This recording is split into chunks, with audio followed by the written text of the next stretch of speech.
मोहम्मद अजीज के गीतों से मेरा नाता कोई आज का नाता नहीं। मोहम्मद अजीज के गीतों से मेरा नाता उतना ही पुराना है जितने पुराने के मोहम्मद अजीज के गीत। जैसे कि कुदरत के द्वारा सब कुछ पहले से ही मुकर्रर होता है, इसीलिए तो उसने पहले ही दिन से मेरा नाता मोहम्मद अजीज के गीतों से जोड़ दिया और जोड़ा भी ऐसे कि फिर कभी टूटने ही नहीं दिया। कुदरत को तो यह भी अच्छी तरह से मालूम था कि आगे संगीत का कैसा दौर आने वाला है, गीत संगीत का कितना बुरा हाल होने वाला है।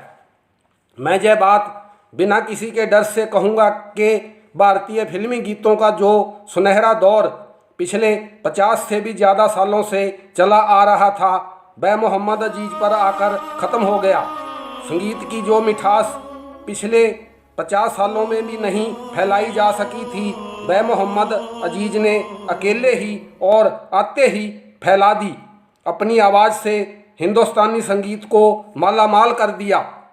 कुदरत का इसे मैं अपने ऊपर बहुत बड़ा एहसान कहूँगा कि उसने मुझे मोहम्मद अजीज की आवाज़ से जोड़ दिया, वरना आज मैं भी दरबदर हो रहा होता। मोहम्मद अजीज की मिश्री से भी मीठी आवाज़ मेरे कानों में रस घोल देती थी। मोहम्मद अजीज के गीतों को मैं पहले ही दिन से सुनता आ रहा था। इस बात में कोई दो राय नहीं कि मोहम्मद अजीज ही भारतीय सिनेमा के गीतों की मिठास के पहले और आखिरी भंडार थे। मेरा मतलब है कि मोहम्मद अजीज से पहले ना ही कोई जनाना और ना ही कोई मर्दाना आवाज़ मोहम्मद अजीज जितनी मीठी थी। इसे कुदरत का कहर कहिए जहाँ हमारी बदकिस्मती के गायकी का सुनहरा दौर मोहम्मद अजीज पर आकर ख़त्म हो गया। मोहम्मद अजीज के आने के कुछ ही अरसे बाद ऐसी ऐसी बदमिजाज आवाज़ें और ऐसे ऐसे बेहुदा गीत आने शुरू हो गए कि जिन्हें सुनकर पचाना नामुमकिन हो गया था।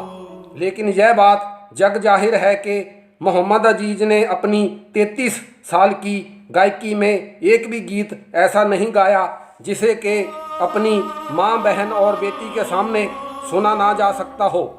और मोहम्मद अजीज के बाद के गायकारों के गीतों के बारे में अगर कुछ ना ही कहूँ तो बेहतर होगा, जिनके गीत सुनने के बाद एक इज्जतदार आदमी का सर शर्म से झुक जाता है। लेकिन मोहम्मद अजीज ने ताउम्र अपनी गायकी से अपने गीतों के साथ कभी कोई समझौता नहीं किया, कोई घटिया गीत गाया ही नहीं, बल्कि ऐसे ऐसे लाजवाब गीत गाए हैं कि यदि सुनने वाला उन गीतों को अपने जीवन में उतार ले तो अमर हो जाए। यह तो थी मोहम्मद अजीज के गीतों के शानदार सफ़र की बात। फिर आई मंगलवार 27 नवंबर 2018 की मनहूस रात। 27 नवंबर 2018 की रात को मोहम्मद अजीज का इंतकाल हो जाता है। मेरे ऊपर जैसे कहर बरपा हो जाता है। अपनी यादों का दे के नजराना जाने वाले अजीब होते हैं, जिनके मरने पे लोग रोते हैं, वो बड़े खुश नसीब होते हैं। मोहम्मद अजीज के सभी चाहने वालों को इस हादसे पर दुख पहुंचा था, लेकिन मेरी आप बीती तमाम दुनिया वालों से अलग थी। मुझे मोहम्मद अजीज के इंतकाल के बारे में 29 नवंबर की रात 10 बजे तक कोई पता नहीं चला था। एक तो सभी चैनल वालों ने मोहम्मद अजीज की अहमियत को दरकिनार करते हुए उनके इंतकाल को एक आम आदमी की स्वर्गवास होना समझा था। दूसरा, सभी अखबार वालों ने भी इनके बारे में इस खबर को कोई अहमियत देने की जहमत नहीं उठाई थी। जिस अखबार को मैं पिछले 45 सालों से लगातार पढ़ता आ रहा था और जिसने आज तक हर छोटे से छोटे कलाकार के साथ घटी घटना को भी बड़ी अहमियत के साथ छापा था। मोहम्मद अजीज के इंतकाल की इतनी बड़ी खबर को अपने अखबार के बीच के सफ़े पर एक छोटे से कोने में छापा था। ऐसे लग रहा था जैसे यह जानबूझकर किया गया था ताकि यह एक मामूली सी बात लगे। कुफर की बात यह थी कि सुबह सवेरे मेरे द्वारा 29 नवंबर 2018 का अखबार पूरा पढ़ लेने के बाद भी मुझे मालूम नहीं पड़ा था कि मोहम्मद अजीज गुजर गए, क्योंकि यह खबर ही इतनी छोटी छपी थी। संयोग से रात के 10 बजे मैं उसी दिन के अखबार को दोबारा पढ़ रहा था।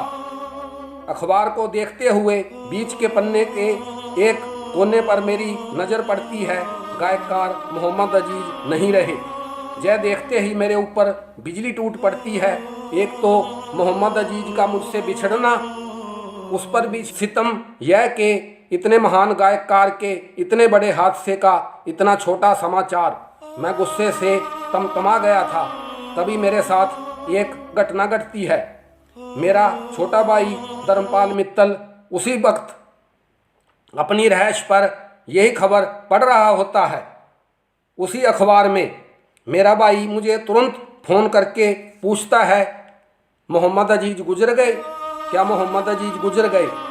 यह मेरे लिए एक और बड़ा झटका था। मैं हैरान था कि यह कैसे हो सकता है।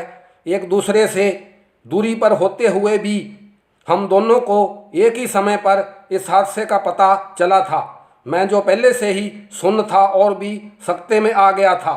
मेरे मुंह से कुछ भी नहीं फूट रहा था। फिर मेरे भाई की कड़कती आवाज़ मेरे कानों में पड़ती है, तू या तो कुछ कर या फिर खुद मर। अगर मर भी नहीं सकता तो इस अफसोसनाक हादसे को ज़्यादा से ज़्यादा शेयर कर। इस खबर को सारी दुनिया में फैला दे। मोहम्मद अजीज के गीत सबको सुना दे। अपने प्यारे भाई की बातें मुझे फूट फूट कर रोने को मजबूर कर देती हैं। मुझे भी मोहम्मद अजीज के लिए कुछ करने की हिम्मत देती हैं।